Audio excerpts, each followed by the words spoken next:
Welcome back to Sports Tonight on Channels Television. Yes, Europa League updates for you tonight. There were some games. Some games are still going on as we speak. That's it right there. Chelsea in the lead against Dynamo Kiev 1-0. Napoli 2, Salzburg 0. Valencia 1.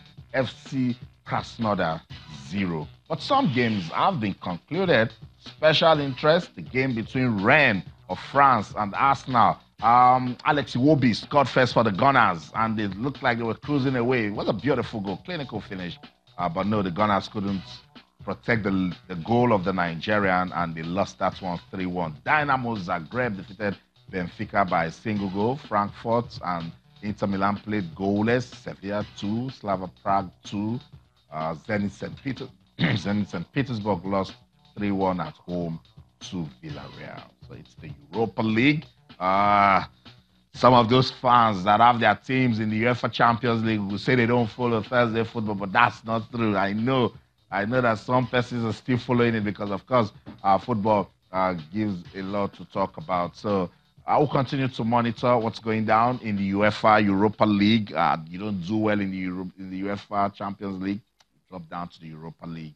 And very important, if you win it, automatic tickets to the UEFA Champions League. So clubs take it really, really seriously. So we'll continue to monitor that, particularly that game that Chelsea is involved in. Let's get on with the show. Now, yesterday we told you about the new athletic season and some of the athletes that have been unveiled by Making of Champions. I told you the beautiful story of Kristen and I wants to represent the country.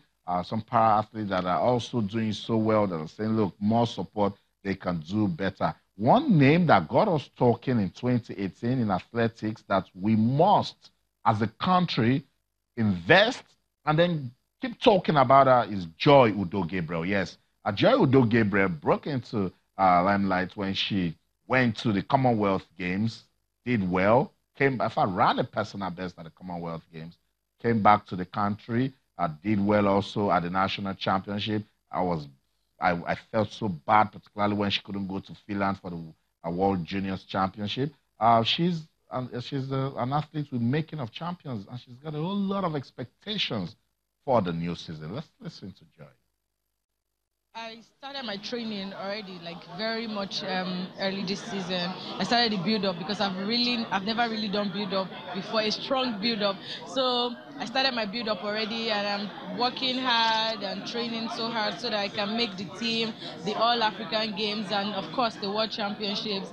So that should be able to prepare me for the Olympics next year if I make the team. By God's grace, I'll make the team. And so I'm working hard to do more PBs and break records and just set a very good record for myself. And, you know, I'm going to focus on all of them, the 100, the 200. And if we're going to take part in the relay, definitely I'll have to put my mind to it. And my target for this year is to do a very fantastic time, going below 11.4, maybe like an 11.2. Okay, for a start 11.3, then we can move forward. So when you hear her speak that way, you try to measure a level of optimism and how she's charged up to keep getting better. Then you want to tell the AFN if anything happens to that project, then we need to ask questions because she's the right prospect. She's young, and look at her talking. You know that you need to put money into such an athlete because I believe Joy Udo Gabriel can bring glory to this country in athletics. So shout out to Joy Udo Gabriel. She's getting ready for the new season. Remember, we've got the All Africa Games, the World Championships, and the big one in 2020, the Tokyo Olympics. So it's important that we start giving our athletes all of the attention that they need. Let's stop the fire brigade approach. I know we'll say funding is a problem. You know, whenever I see the way the Special Olympics Nigeria team put together their athletes, get sponsors, get private, even individuals come and support. It tells you that they've built a level of credibility and accountability. So people come, aside the fact that, yes, what they do is sensitive and some persons want to support, but because they have a team that is trustworthy. Yeah, let me use that. So the federations need to start asking questions because we can brand even Joy and then she can get sponsorship. But some persons don't just believe in the system enough. So we have to start doing the right things and bring sponsorship into our sports and support our athletes. Let's get on with the show now. I told you that we are counting down to the 2019 FIFA Women's World Cup. How many more days to go? 92 more days. Look, it's going to be big. The best of women's football teams in the world. We come to France June the 7th till July the 7th to compete for pride and glory. The Super Falcons, they will be representing Nigeria. We've seen them. They've been to the China Invitational. They went to the Cyprus Women's Cup. They won some. They lost some. It's good. The team is getting better. Coach Thomas Dennerby is looking for ways that he can make the players blend and then go to this championship and impress. So we are looking at it also. We're counting down just to also tell the federation, well, let's start by saying to the NFF, well done.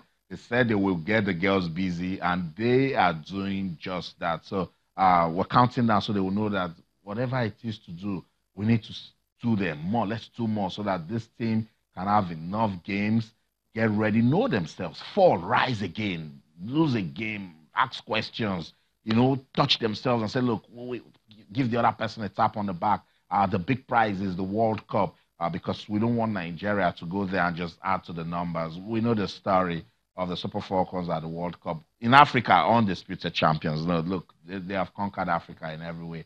And so some pictures from the Cyprus Women's Cup. We love what they did at that competition. Lost their first game, won the second, lost the third, and won the fourth. Ended beautifully against Thailand with a 3-0 victory. So it's women's football. We love it, and we keep saying that if we put more into it, these girls will actually do well. The little support that they've given, they're actually they should be the most successful football team in the world. The Super Falcons, 9 times African champions. They just go to the competition, take their trophy, and come back home. But I'm glad that the Nigeria Football Federation are beginning to give the team time. 92 more days to the FIFA Women's World Cup. We believe that they can do well at that competition. Not just the Super Falcons. It's going to be a busy, busy year for football in Nigeria. Remember, we told you that the Olympics team, the national under-23 team, they are going to be taking on Libya, yes, in the qualifiers for the Tokyo 2020 and the under-23 AFCON.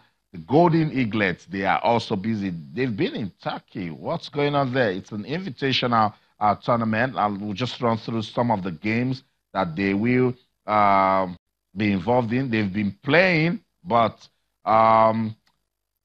it's an invitational match and one that they can also use to improve. They lost their first game to Senegal by 2-0. They defeated Montenegro 4-2, and they will be playing Angola in their next match. At this level, guys, it's not about winning. It's all about development. Yes, I know sometimes persons don't just want to hear that. Whenever the Nigerian team is playing, you just want them to win. But we can actually look at this team, particularly use it as a model to fight age cheats, because it's not win at all costs at that level. These are teenagers. Yes, so we can actually do the right things. Now they're playing invitational tournaments. Come back when they go to proper competitions.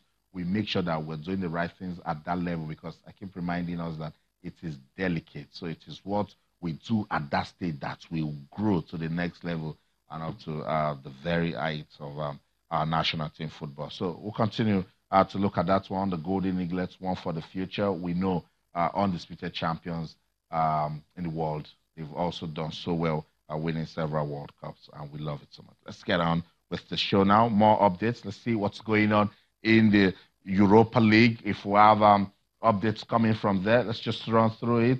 I told you that some games have been concluded.